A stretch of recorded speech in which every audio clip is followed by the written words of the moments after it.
11వ అధ్యాయంలో మనం చూస్తా ఉన్నాం.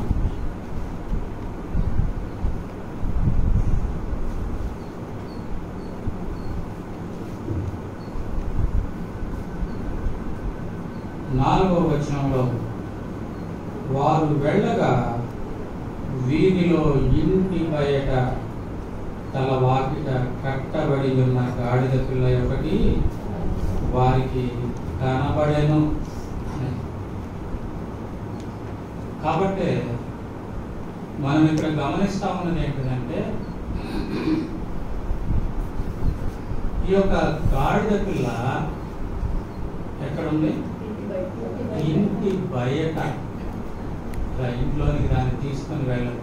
కారణం ఏంటంటే దాని దగ్గర బహు చండాలమైన వాసన వస్తాడు, ఇంట్లోనికి రాని. అలాంటి స్థితి కలిగినటువంటిది ఆ గాడిద పిల్ల.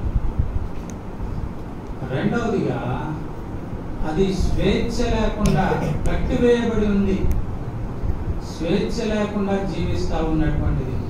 ఒకటి ఇంటి బయట ఉంది, రెండవది అది స్వేచ్ఛ లేనటువంటి జీవితం కలిగి ఉంటా ఉంది.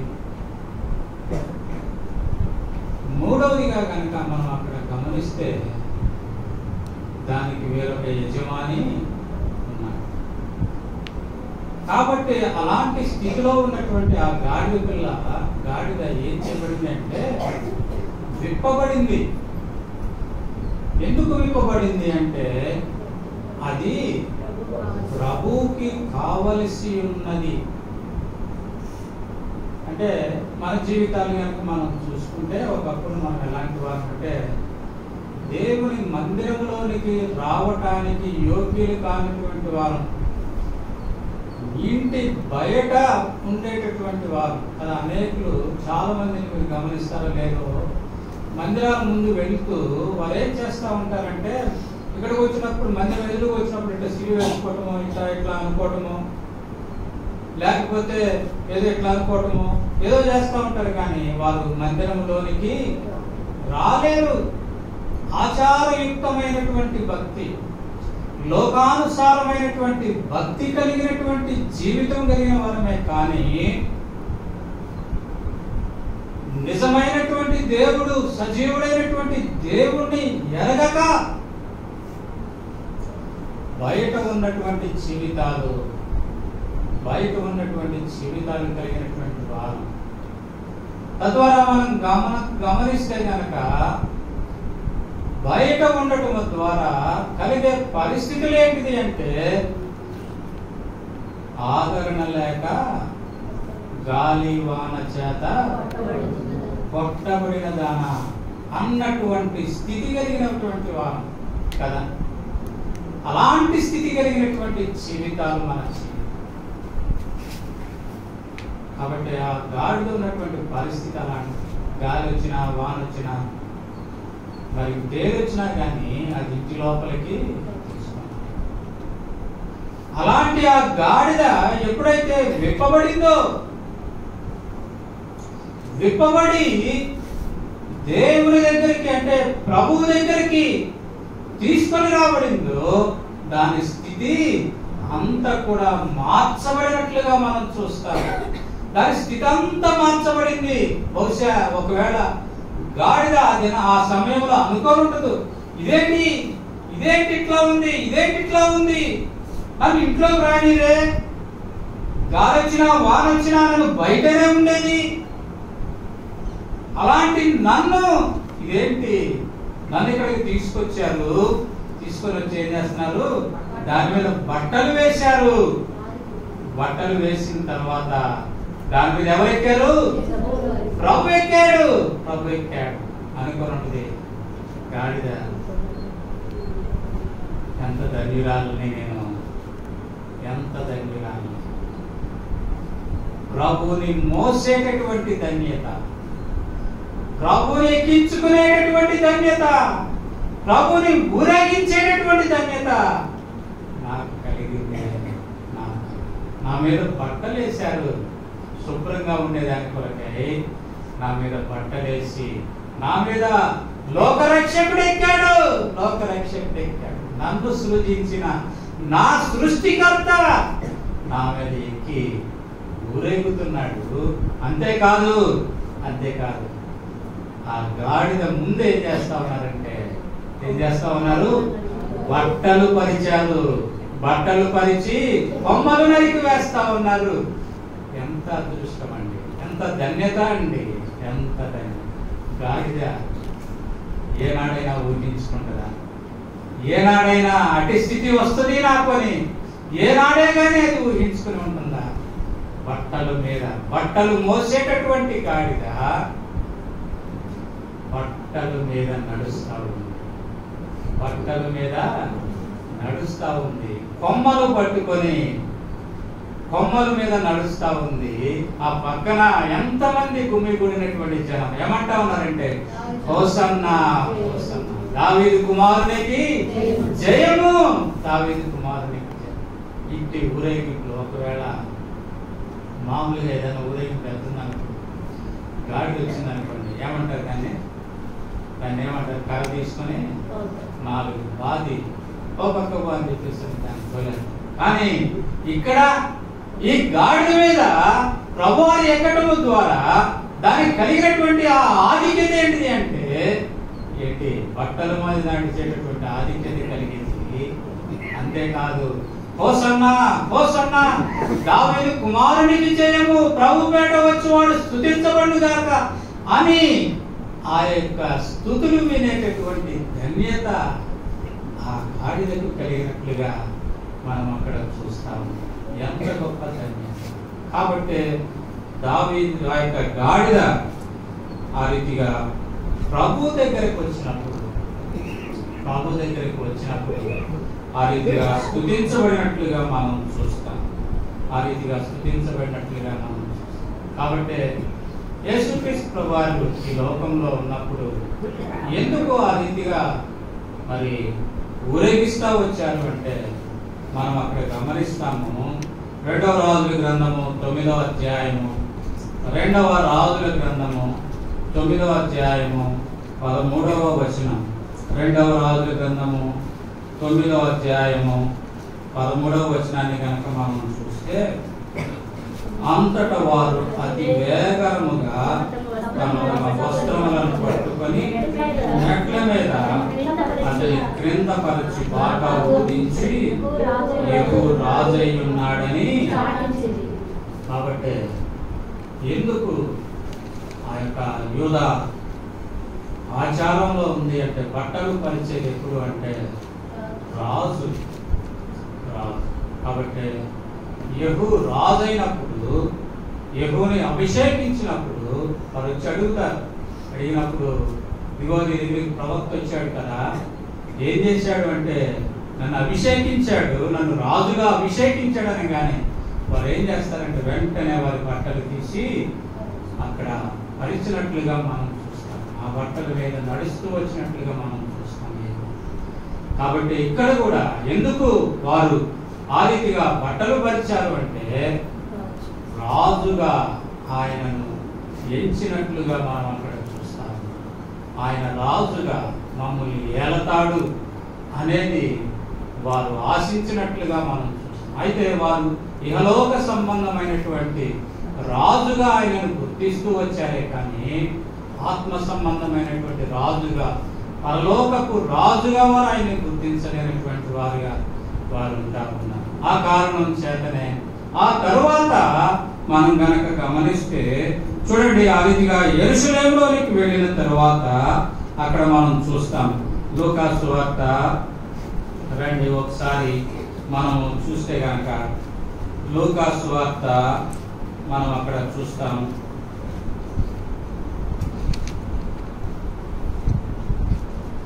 లూకా సువార్తలోనేనండి, అది ఆయన యెరూషలేమును చూచి ఏడ్చెను అనేది ఉంటుంది. లూకా 19వ అధ్యాయము 41వ వచనం. ఆయన పట్టణమునకు సమీపించినప్పుడు దానిని చూచి దాని విషయమై ఏడ్చి అనేది మనం చూస్తాం. ఎందుకు ప్రభువారు ఏడవాల్సి వచ్చింది అంటే, మనం అక్కడ గమనిస్తాం. అంతవరకు ఆ ప్రభువుని స్తుతించినటువంటి ఆ ప్రజలు దావీదు కుమారునికి జయము, హోసన్నా హోసన్నా హోసన్నా అని బిగ్గరగా కేకలు వేసినటువంటి ఆ జనము, ప్రభు పేరట వచ్చువాడు స్తుతించబడును గాక అని కేకలు వేసినటువంటి ఆ జనము తమ బట్టలు పరిచి ఆ యొక్క మట్టలు పట్టుకొని ఊరేగించినటువంటి ఆ జనము మరి కొద్ది రోజుల్లో ప్రభువుని ఏం చేయబోతా ఉన్నారు అనేది ఎరిగినటువంటి వాడే ఆయన ఏడ్చినట్లుగా మనం అక్కడ చూస్తాము. అందుకే ప్రభు అంటాడు, చూడండి మత్తయి సువార్త 20, చూడండి అక్కడ మనం గమనిస్తాం. మత్తయి సువార్త 23వ అధ్యాయము 37వ వచనంలో మనం గమనిస్తాం. మత్తయి సువార్త 23వ అధ్యాయము 37వ వచనం. యెరూషలేమా యెరూషలేమా, ప్రవక్తలను చంపుచును, నీ యొద్దకు పంపబడిన వారిని రాళ్లతో కొట్టుచును ఉండుదానా, కోడి తన పిల్లలను రెక్కల కిందకి ఎలాగూ చేర్చుకొనెనో అలాగునే నేను నీ పిల్లలను ఎన్నో మార్లు చేర్చుకొనవలసింది, కానీ మీరు వెళ్ళకపోతిరి. ఇదిగో మీ ఇల్లు మీకు విడువబడి ఉన్నది. ఇది మొదలుకొని అక్కడ రాయబడతా ఉన్న మాట చూడండి, ప్రభు పేరట వచ్చువాడు స్తుతింపబడును గాక అని మీరు చెప్పు వరకు నన్ను చూడరని. కాబట్టి ఎందుకు ఏడుస్తా ఉన్నాడంటే, ఈ వారమేమో ప్రభుని హోసన్నా హోసన్నా అని స్తుతించాడు. తిరిగి మళ్ళా వచ్చే 4-5 రోజుల తర్వాత వచ్చే శుక్రవారం ఏమో ఏం చేస్తూ వచ్చాడు, ఈయన్ని సిలువేయి సిలువేయి సిలువేయి. అందుకే మనం అక్కడ చూస్తాం. చూడండి ఒక మాట మనం చూస్తాం. చూడండి అక్కడ మత్తయి సువార్త 27వ అధ్యాయము 22వ వచనం. మత్తయి సువార్త 27వ అధ్యాయము 22వ వచనంలో మనం గమనిస్తే గనక, అందుకు పిలాతు, అలాగైతే క్రీస్తు అనబడిన యేసును ఏమి చేతులని వారిని అడుగగా, సిలువ వేయమని అందరూ చెప్పిరి. అధిపతి ఎందుకు ఇతడు ఏ దుష్కార్యము చేసినని అడుగగా, వారు సిలువ వేయము మరి ఎక్కువగా కాబట్టి మనం గమనిస్తా ఉన్నది ఏంటంటే, ఊరేగించినటువంటి ఈ జనమే 4-5 రోజులు తిరిగేటప్పటికి వారు ఏం చేస్తా ఉన్నారంటే, సిలువేయి సిలువేయి అంటా ఉన్నారు. పిలాతు అడుగుతా ఉన్నాడు, అయ్యా సిలువేయి అంటా ఉన్నారు, మంచిదే, ఇతడు ఏ దుష్కార్యం చేశాడు, ఏ తప్పు చేశాడు అంటే దానికి ఏం చేయాలా వాళ్ళు, దానికి ఏం చేయాలి, ఇదిగో ఇది చేశాడు, ఇది చేశాడు, ఇట్లా చేశాడు, ఇట్లా చేశాడు చెప్పాలా. కానీ చెప్పకుండా వాళ్ళు ఏం చేస్తా ఉన్నారు, సిలువేయమని మరింత ఎక్కువగా కేకలు వేస్తా ఉన్నారు. కారణం లేకుండా అకారణముగా సిలువేయి సిలువేయి సిలువేయి. కనుకనే అంతకు ముందు వచనాల్లో కనుక మనం చూస్తే, అంతకు ముందు అధ్యాయంలో కనుక మనం చూస్తే, ప్రభు రాయబడతా ఉన్నటువంటి మాట ఏంటిదంటే, వేషధారులారా వేషధారులారా. కనుకనే ప్రజల యొక్క స్వభావం అలాంటి, పెట్టినప్పుడు ఒక రీతిగా, ఆ తర్వాత మరొక రీతిగా, ఇంట ఉన్నప్పుడు ఒక రీతిగా, బయటికి వెళ్ళినప్పుడు మరొక రీతిగా, ఇష్టమైతే ఒక రీతి, కాకపోతే మరొక రీతి. మానవుని యొక్క స్వభావం బహుభయంకరమైనటువంటి ఆ ప్రభు అటువంటి మానవుడి కొరకై ఈ లోకానికి ఎలా వచ్చాడు అంటే, ఆయన జన్మించడానికి జన్మస్థలము వేరొకరి, ఆయనది కాదు, సొంతది కాదు. ఆయన నివసించటానికి నివాసము లేనటువంటి స్థితి. అందుకే వ్రాయబడతా ఉంది, నక్కలకు గొర్రెలు ఉన్నాయి కానీ, ఆకాశ పక్షులకు గూళ్ళున్నాయి కానీ, మనిషి కుమారుడు తలవాల్చుకున్నటకైనను స్థలము లేనటువంటి పరిస్థితి. ఆ తర్వాత చివరి దినాల్లో బలలో పాల్పొంగులు పొందటానికై తన శిష్యులతో కూడా ఉన్నటువంటి ఆ మేడగది కూడా ఎవరిది? వేరెవరిదో. ఆ తరువాత మనం గనక గమనిస్తే ఆయన ఎక్కడానికి ఉపయోగించుకున్నటువంటి గాడిద కూడా వేరొకరిది. ఆయన మరణించిన తరువాత సమాధి చేయబడటానికి కూడా సిద్ధపరచబడిన సమాధి కూడా తనకంటూ ఏమీ లేకుండా రిక్తుడుగా ధీరుడుగా ఆయన ఈ లోకానికి వచ్చి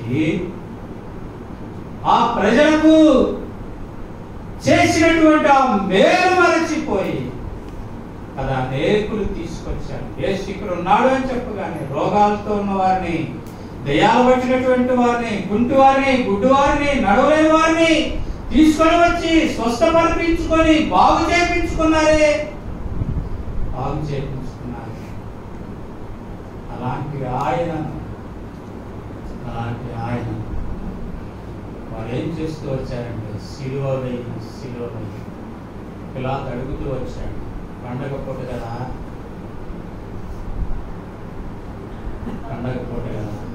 యేసుని విడుదల చేస్తానంటే వద్దు, మాకెవరు కావాలి? బరబ్బా కావాలి. బరబ్బా ఎవడు అంటే బరబ్బా నరహంతకుడు, దొంగ, దోచుకునేటటువంటి. కాబట్టి ఈ లోకం ఎలా ఉంది అంటే బరబ్బాను కోరుకునేది కాదు. ఈ లోకం ఎలా ఉంటుంది అంటే నరహంతకుల ఎడల వెంటబడేవారుగా ఉన్నట్లుగా చూస్తాం. ఈ లోకం ఎలా ఉందంటే దొంగలమైపోయి ఉంటా ఉన్నట్లుగా మనం చూస్తాం. అందుకే ప్రభు ఆ వచనాల తర్వాత మనం చూస్తాం. చూడండి, ఈ యొక్క లూకా సువార్త మనం చూస్తాం 11వ అధ్యాయంలోనే 17వ వచనంలో మనం చూస్తాం. నా మందిరము సమస్తమైన అన్యజనులకు ప్రార్థనా మందిరం అని వ్రాయబడలేదు, అయితే మీరు దానిని దొంగల గొప్పగా చేసి. కాబట్టి ప్రియమైన సహోదరుడు, ప్రియమైన సహోదరి, ఈనాడు మానవుని యొక్క జీవితం ఎలా ఉంది అంటే, మానవుని యొక్క నైజం ఎలా ఉంది అంటే, దేవుని ప్రజలమని చెప్పుకుంటూ కూడా దేవుని ద్వారా మేలు పొందుతూ కూడా దేవునిని తృణీకరించేవారుగా, దేవుని విసర్జించేవారుగా, దేవుని శిలువకు అప్పగించేవారుగా ఉంటా ఉన్నారు. కానీ బరబ్బాని కోరుకునేవారుగా, దొంగని, నరహంతకుడిని కోరుకునేవారుగా ఉంటా ఉన్నట్లుగా మనం అక్కడ చూస్తాం. కాబట్టి మానవుని యొక్క నైజం అలాంటిది. అందుకే రండి చూద్దాం మానవుని యొక్క నైజం ఏంటి అంటే, సామెతల గ్రంథం 6వ అధ్యాయము 14వ వచనం. సామెతల గ్రంథము 6వ అధ్యాయము 14వ వచనం కనుక మనం గమనిస్తే, వాని హృదయము మూర్ఖ స్వభావము కలిగినది, వాడు ఎల్లప్పుడూ కీడు కల్పించుచు జగడములు. ఎవడు వీడు అంటే మనం చూస్తా ఉన్నాం 12వ వచనంలో, కుటిలమైన మాటలు పలుకువాడు, పనికి మారిన వాడు, దుష్టుడునై ఉన్నాడు, వాడు కన్ను గీటుచు కాళ్లతో సైగ చేయును, వేళ్లతో గుర్తులు చూపించు. అది మానవుని యొక్క స్వభావం. అలాంటి స్వభావము కలిగినటువంటి జీవితం, అలాంటి అంత మాత్రమేనా? రండి చూద్దాం. మనం సామెతల గ్రంథంలోనే 11వ అధ్యాయము 3వ వచనాన్ని కనుక చూస్తే, సామెతల గ్రంథము 11వ అధ్యాయము 3వ వచనాన్ని కనుక మనం చూస్తే, యథార్థవంతుల యథార్థత త్రోవ చూపించును, ద్రోహుల మూర్ఖ స్వభావము వారిని. కాబట్టి ఎలాంటి స్వభావం అంటే, పైన చూసాం, మొదటిగా మనం చూసాం అతి మూర్ఖ స్వభావము అని చూసాం. ఇక్కడ మనం చూస్తాం మూర్ఖ. కాబట్టి మానవుని యొక్క జీవితం అలాంటిది. ఆ కారణం చేత మేలు చేసినటువంటి వాడిని విడిచి కీడుకి అప్పగిస్తా ఉన్నారు. కీడు చేసే వాడిని విడుదల కోరుకుంటాను. ఎలాంటి మానవుని జీవితం అలాంటి వ్యక్తిని ప్రభు కోరుకుంటూ వచ్చాడు. గాడిద లాంటి అట్టి భయంకరమైనటువంటి స్వభావము కలిగినటువంటి ఈ మానవుణ్ణి ప్రభు కోరుకుంటూ వచ్చాడు. అందుకే అక్కడ వ్రాయబడినటువంటి మాట ఏంటి అంటే, విప్పినప్పుడు ఇది ఎందుకు విప్పుతా ఉన్నారు అంటే ఏమంటా ఉన్నారంటే, అది ప్రభువునకు కావలసి ఉన్నది, ప్రభువునకు కావలసి ఉన్నది అని. అయితే ప్రభు ఈనాడు నీనా జీవితాల్లో కూడా కొన్నింటిని అడుగుతా ఉన్నాడు, నీనా జీవితాల్లో కూడా కొన్ని అడుగుతా ఉన్నాడు. ఏంటిది అంటే రండి చూద్దాం. లూకా సువార్త 4వ అధ్యాయం క్లుప్తముగా ముగించుకుందాం. లూకా సువార్త 4వ అధ్యాయము 8వ వచనం. లూకా సువార్త 4వ అధ్యాయము 8వ వచనం. మీ దేవుడైన ప్రభువును రొక్కి ఆయనను మాత్రము సేవింపవలెను. కాబట్టి అక్కడ అంటా ఉన్నాడు, నీ దేవుడైన ప్రభువునకు ఏం చేయాలంట? అది ప్రభువుకి కావలసి ఉన్నది, ప్రభువునకు కావలసి ఉన్నది. కాబట్టి నీ దేవుడైన ప్రభువునకు నువ్వేమి చేయాలని కోరుకుంటా ఉన్నాడంటే, మ్రొక్కి అనేది మనం చూస్తాం.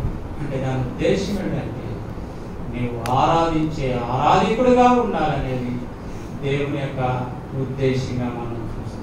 ఎప్పుడైతే నీవు ప్రభు రక్తంతో కడగబడతావో, పాప క్షమాపణ మారుమనసరంలోనికి నీవు వస్తావో, అప్పుడు మాత్రమే ప్రభుని నీవు ఆరాధించేటటువంటి ఆరాధికుడుగా ఉంటావు. తద్వారా ఆరాధన ద్వారా మనం చూస్తాం. ప్రభుని వారు స్తుతించడం ద్వారా ఎరికో కోట గోడలు ఏమైనాయి అంటే కూల్చివేయబడినట్లుగా మనం చూస్తాం. అంటే ప్రభుని మనం ఆరాధించడం ద్వారా గొప్ప కార్యాలు మన జీవితాల్లో మనం చూడాలి. ఎప్పుడైతే ప్రభు నాకు కావాలేనో అని చెప్పి ప్రభు దగ్గరకు తేబడుతూ వచ్చామో, తేబడినటువంటి నీనా జీవితాల్లో ప్రభుని ఆరాధించేటటువంటి ఆరాధన, ప్రభుకి మ్రొక్కేటటువంటి ఆ మ్రొక్కు ఎప్పుడైతే మన జీవితాలకు అలవర్చబడతాయో, ప్రభు గొప్ప కార్యాలు ఎరుకో కోట గోడలు కూల్చబడినట్లుగా మనం చూస్తాము. అంత మాత్రమే కాదు, మనం కనుక చూస్తే పౌలు శీలలు ఆ అర్ధరాత్రి వేళ జైలులో ఉండి ప్రభుని స్తుతించడం ద్వారా గొప్ప భూకంపం కలిగి చెరసాల ద్వారాలు తెరవబడినట్లుగా, వాడికి వేయబడినటువంటి ఆ సంఖ్యలు విడిపించబడినట్లుగా మనం చూస్తాం. కాబట్టి ఎప్పుడైతే నేను ఆ జీవితాన్ని ప్రభుని స్తుతించే వారంగా మనం ఉంటామో, తద్వారా మన బంధకాలన్నీ కూడా విడిపించబడేవిగా, మనకు వేయబడినటువంటి ఆ సంఖ్యలన్నీ కూడా విడుదల పొందేటటువంటి జీవితాన్ని కలిగే వారంగా మనం ఉంటాము. ఏ సంఖ్యలు నీ జీవితానికి వేయబడి ఉన్నాయో, ఏ బంధకాలు నీ జీవితానికి ఆటంకకరంగా ఉంటా ఉన్నాయో, నీ కులమా, నీ మతమా, నీ డబ్బా, నీ ఐశ్వర్యమా, నీ అందమా, మరింకేదైనా ఏ బంధకం నేను బట్టి పీడిస్తావు, ఏ సంఖ్యలు దేవుని మందిరానికి రాకుండా నిన్ను ఆటంకపరుస్తా ఉన్నాయో, అవన్నీ కూడా ప్రభు దగ్గరకు నీవు రావటం ద్వారా, నీ నోట ప్రభువుని గణపరిచేటటువంటి ఆ మాట రావటం ద్వారా సంపూర్ణమైన విడుదల పొంది నీ జీవితంలో హోసన్నా అనే మాట వినిపించేదిగా. కనుకనే మొదటిగా ప్రభువుకి ప్రభు నీ ద్వారా ఏం కోరుకుంటామన్నాడంటే, మొదటిగా ప్రభుని ఆరాధించేటటువంటి జీవితం నీ జీవితంగా ఉండాలని కోరుకుంటాము. ఈ పామ్ సండే రోజున ప్రభువునకు అట్టి ఇంటి బయట ఉన్నటువంటి, కట్టివేయబడినటువంటి, దుర్వాసన వెదజల్లుతా ఉన్నటువంటి, అట్టి భయంకరమైన స్వభావం కలిగినటువంటి ఆ గాడిద తీసుకొని రాబడి, ఏ రీతిగా అయితే బట్టలు వేయబడి బట్టల మీద నడిపించబడుతూ వచ్చింది, అదే రీతిగా గాడిద లాంటి జీవితం కలిగినటువంటి మనం కూడా ప్రభు దగ్గరకు తీసుకొని రాబడినాం. మన జీవితం కూడా మార్చబడి ప్రభుని ఆరాధించేటువంటి జీవితంగా మన జీవితాలు కూడా మార్చబడి, అందుకే అక్కడ వ్రాయబడతా ఉన్నది. ఇక్కడ ఏమంటా ఉన్నారంటే చూడండి, అక్కడ వ్రాయబడతా ఉన్నటువంటి మాట ఏంటి అంటే, చక్కగా వారు స్తుతింపబడునుగా కానీ వారు కేకలు వేస్తా ఉన్నట్టుగా. బహుశా చూడండి, లూకా సువార్తలో అనుకుంటా చక్కని మాట ఉంటుంది. లూకా సువార్త ప్రభు అంటాడు ఒక చక్కని మాట కూడా. లూకా సువార్త మనం గమనిస్తాం. లూకా సువార్త ఎన్నో అధ్యాయం అండి, చూడండి. లూకా సువార్త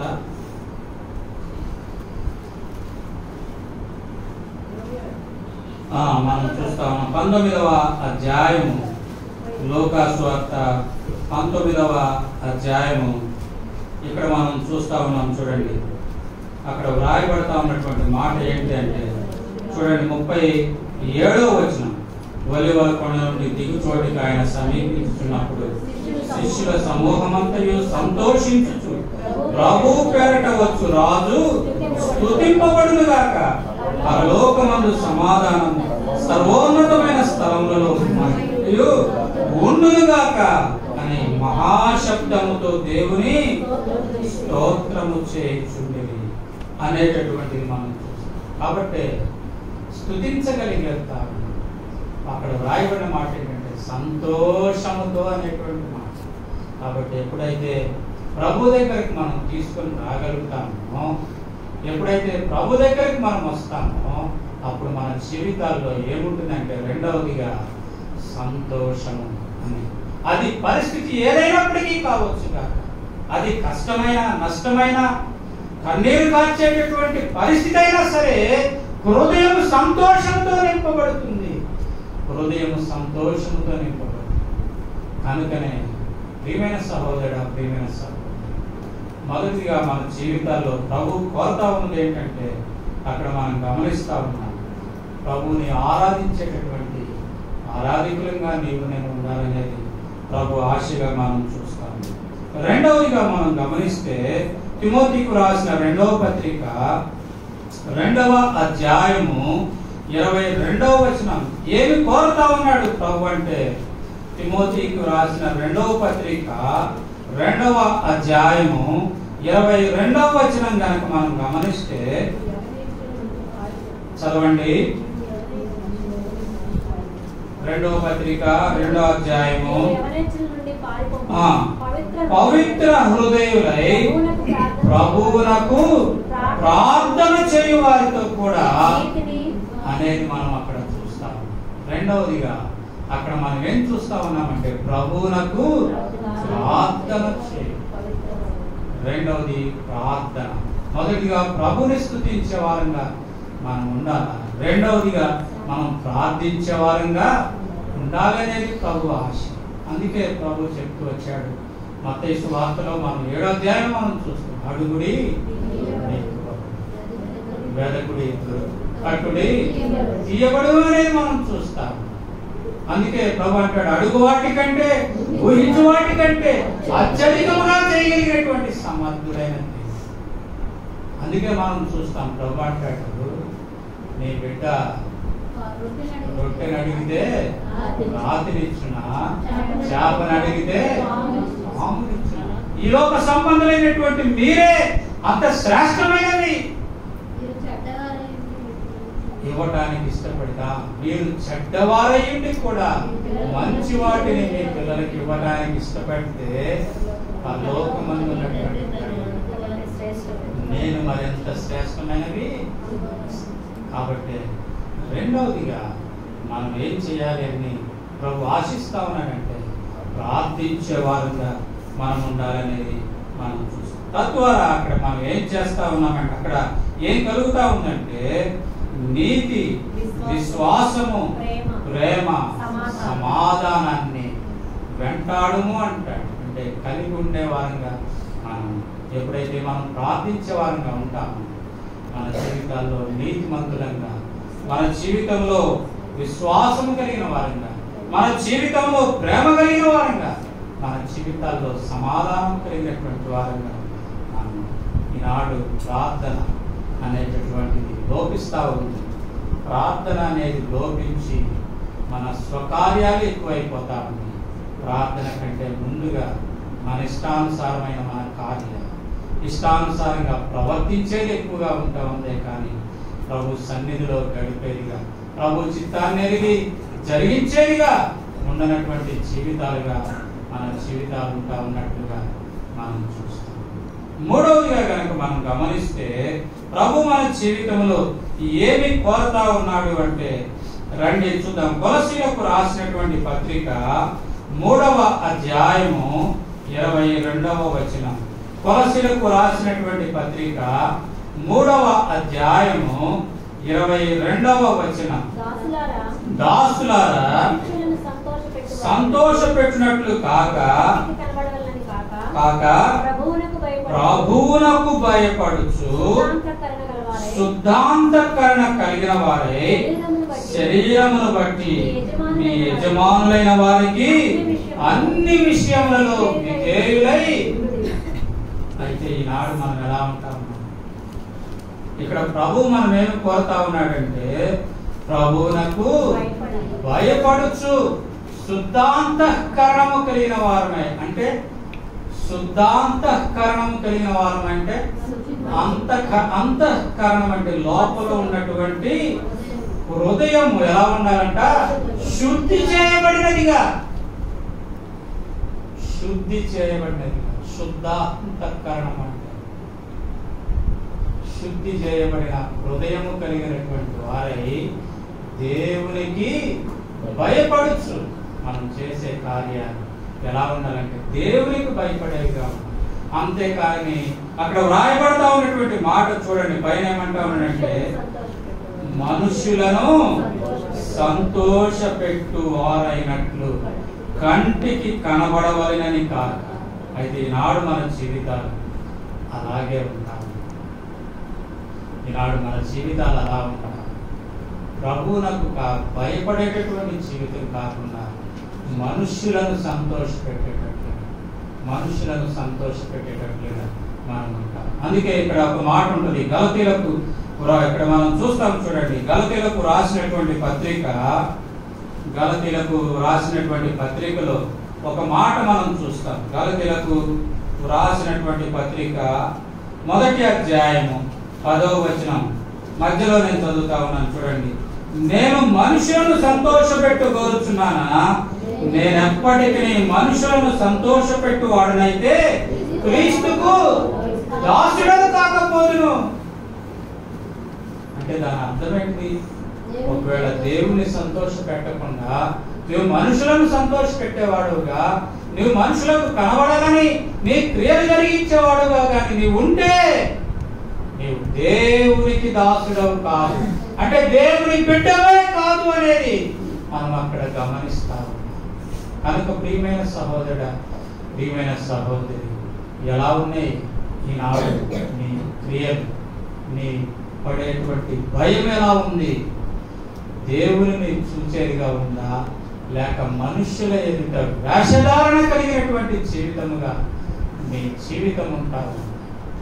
ఒకవేళ అలా నీ జీవితం వేషధారణ కలిగిందిగా ఉంటే శిక్ష నీ ముందుంది, ఆరని అగ్ని నీ ముందుంది అనేది నీవు గమనించాలనేది దేవుని ఆశ. కనుక మూడవదిగా మనం చేయాల్సినటువంటి ప్రభు కోరుతా ఉన్నది ఏంటి అంటే, ప్రభువునకు భయపడేటటువంటి జీవితాన్ని మనం కలిగి ఉండాలనేది మనం చూస్తాము. నాలుగవదిగా కనుక మనం చూస్తే ఎఫెసీ పత్రిక 6వ అధ్యాయం, పౌలు అపోస్తలుడు ఎఫెసీలకు రాసిన పత్రిక 6వ అధ్యాయము 7వ వచనాన్ని కనుక మనం చూస్తే అక్కడ వ్రాయబడతా ఉంది, మనుషులకు చేసినట్లు కాక ప్రభువునకు చేసినట్లే ఇష్టపూర్వకముగా ఏం చేయాలి? సేవ చేయాలి. కాబట్టి ఈనాడు మనం ఏం చేస్తాము? మనుషులు మెచ్చుకోవాలా, మనుషులు మనల్ని గుర్తించాలా, మనుషులకు మనం ఇష్టంగా ఉండాలా. ఒకవేళ అందుకే అంటాడు దేవుడు, ఏమంటాడు? రెండింటికి మీరు దాసులుగా ఉండలేరు. అంటే దేనికి? దేవునికి, సిరికి. మీరు దాసులుగా ఉండలేరు. అంటే దాని అర్థం ఏంటి అంటే దేవునికి మనుషునికి నువ్వు దాసుడిగా ఉండలేవు. ఇటు పవిత్రత ఇటు అపవిత్రత ఈ రెండింటిలో నీవు ఉండలేవు అనేది మనం అక్కడ చూస్తా ఉన్నాం. ఉంటే అపవిత్రత అన్నా ఉంటుంది, లేదా పవిత్రుడు అయినా ఉంటావు. ఉంటే మనుషులకు దాసుడిగానైనా ఉంటావు, లేదా ప్రభువుకు దాసుడిగానైనా ఉంటావు. ఉంటే పాపములోనైనా ఉంటావు, లేక ఉంటే పవిత్రతలోనైనా ఉంటావు. ఉంటే నరకములోనైనా ఉండాలి, లేదా పరలోకములోనైనా ఉండాలి. అంతేకాకుండా ద్విమనస్కులు దేవుని రాజ్యాన్ని స్వతంత్రించుకోలేరు. ద్విమనస్తత్వం మనుష్యులకు చేసినట్లుగా కదా అలా మన జీవితాలు ఉన్నాయి. కాబట్టి నాలుగవదిగా మనం ఏం చూస్తాము, మనం చేసేటటువంటి సేవ ఎలా ఉండాలి. అందుకే వ్రాయబడుతుంది, దేవునికి ప్రీతికరమైన సేవ. దేవునికి ప్రీతికరం, దేవునికి ఇష్టమైనది అయినటువంటి అట్టి సేవ మనం చేయాలనేది దేవుడు ఇష్టపడతా ఉన్నట్లుగా మనం చూస్తాం. అయితే దాన్ని మర్చిపోయి మనుషుల వైపు మనం చూస్తాం. దేవునిని మరిచేవారంగా మనం ఎంత నష్టంలో ఉన్నాము అనేది మనం గ్రహించాలనేది దేవుని యొక్క ఆశ. ఐదవదిగా మనం చూస్తాము, కొరింథీయులకు రాసిన 2వ పత్రిక 8వ అధ్యాయము. కొరింథీయులకు రాసిన 2వ పత్రిక 8వ అధ్యాయము 5వ వచనం. మొదట ప్రభువునకును దేవుని చిత్తము వలన మాకును తమ్మును తామే అప్పగించుకొని. కాబట్టి అక్కడ మనం చూస్తాం, మొదట ప్రభువునకు అప్పగించుకోవాలి. సమర్పణ మొదట ప్రభువుకి అప్పగించు, ఆ తర్వాత దేవుని దాసు. కాబట్టి మన జీవితం ఎలా ఉంటాం, ప్రభువునకు కావాలి. ప్రభువుకి నీలో ఏం కావాలని కోరుతా ఉన్నాడు అంటే, మొదటిదిగా ఏం కావాలని కోరుతా ఉన్నాడు, నీ ఆరాధన. రెండవదిగా నీ ప్రార్థన. మూడవదిగా నీవు దేవునికి భయపడి, అంటే శుద్ధకరణ హృదయం, అంతఃకరణ శుద్ధ హృదయం అనేది మనం చూస్తాం. నాలుగవదిగా ఇష్టపూర్వకమైన, ఐదవదిగా సమర్పణ ప్రభుకి. కాబట్టి గాడిద ఆ రీతిగానే ప్రభు దగ్గరకు తీసుకుని రావటం ద్వారా, ప్రభు దాని మీద ఎక్కడం ద్వారా, ప్రభు దాని చుట్టూ ఉన్న వారు ప్రభువుని స్తుతిస్తూ వచ్చారు. ప్రభువుని అది ఎక్కించుకొని ఊరేగిస్తూ వచ్చింది. బట్టలు మోసేటటువంటి ఆ గాడిద బట్టల మీద నడుస్తూ వచ్చింది. ఎప్పుడైతే ప్రభు కట్టబడి ఉన్నటువంటి నీ జీవితం విప్పబడి ప్రభు దగ్గరకు తీసుకుని రాబడుతుందో, అటు రీతిగా గాడిద వలె బట్టల మీద నడవచగలిగినటువంటి ఆ గొప్ప ధన్యతలోనికి నీవు నేను తీసుకుని రాబడ్డామనేది మనం గమనిస్తాం. కనుక ప్రియమైన సహోదరుడా, ప్రియమైన సహోదరి, ఆనాడు ఆ రీతిగా తీసుకొని రాబడినప్పుడు హోసన్నా హోసన్నా అని కేకలు వేయబడగలిగినటువంటి స్థితి అక్కడ మనం చూడగలుగుతాం. అంటే సంతోషభరితమైనటువంటి స్థితిని మనం అక్కడ చూస్తాం. ఈనాడు నా జీవితాల్లో అట్టి స్థితి కలిగిన వారంగా మనం ఉంటా ఉన్నామా, లేక ఇంకా గాడిద వలె ఇంటి బయట, అంటే ఇంటి బయట అంటే బయటి కార్యాలు, ఇంటి బయట అంటే బయటి కార్యాలు ఏముంటాయి, బయట కదా, ప్రాకారము లేక పాడైన పురమెంతో మనస్సును అదుపులో ఉంచుకొనని వాడు కూడా. అంటే ఒకవేళ ప్రాకారం లేకపోతే ఏమవుతుంది, పాడైపోతుంది. అంటే ఎందుకు పాడైపోతుంది అంటే, ప్రాకారం లేకపోతే ఎవరు పడితే వారి ఇంట్లోకి వస్తారు, గాలి వస్తుంది, దుమ్ము వస్తుంది, ఏది పడితే వస్తుంది, జంతువులు వస్తాయి, పశువులు వస్తాయి, పురుగులు వస్తాయి, ఏవి పడితే వస్తాయి. అదే రీతిగా మన మనస్సు అణచబడకపోతే ఏవి పడితే అవి లోపలికి వచ్చేస్తాయి, ఏవి పడితే అవి లోపలికి వచ్చేస్తాయి. కాబట్టి బయట ఉన్నటువంటి జీవితముగా ఉందా, లేదా దేవుని సన్నిధిలోనికి వచ్చినటువంటి జీవితంగా ఇది జీవితం? రెండవదిగా, కట్టబడినటువంటి జీవితముగా ఉందా? బంధకములు ఉన్నాయా, సంఖ్యలు ఉన్నాయా? ఏ సంఖ్యలు, ఏ బంధకాలతో మీరు ఉంటారు? అవి విప్పబడితేనే తప్ప ప్రభు దగ్గరికి నీవు తీసుకొని ప్రభు దగ్గరికి రాబడకపోతే అది ఎంతటి దుర్వాసన అనేది మనం చూస్తాం. ప్రభు దగ్గరికి రావడం ద్వారా, అందుకే మనం చూస్తాం ఎఫెసీయులకు రాసినటువంటి పత్రికలో 5వ అధ్యాయం 2వ వచనంలో మనం చూస్తాం, ఆయన ప్రేమ చేత మీరు పరిమళ వాసనగా మీరు ఉండేదాని కొరకే ఆయన ప్రేమ చేత తాను మన కొరకే అర్పించుకున్నాడు అనేది మనం చూస్తాం. ఒకవేళ నీవు ఆ రీతిగా ఉంటే కనుక పరిమళ వాసనగా ఉంది. ఒకవేళ ప్రభు దగ్గరకు తీసుకొని రాబడితే పరిమళ వాసనగా ప్రభు ఇష్టపడేటటువంటి ఆ స్థితిలోనికి మనం రాగలుగుతాం. తద్వారా స్తుతించేవారుగా, ప్రార్థించేవారుగా, ప్రభువుకి భయపడేటటువంటి జీవితం కలిగినటువంటి వారుగా, ప్రభు కొరకైన సేవ చేసేవారుగా, చివరిదిగా ప్రభు కొరకైన సమర్పణ కలిగినటువంటి జీవితం కలిగిన వారుగా ఉన్నాడు. ఈ యొక్క మాట ఆదివారం నాడు అట్టి జీవితం నీ జీవితంగా ఉండాలి, లేక వెలుపటి జీవితంగా ఉండాలి.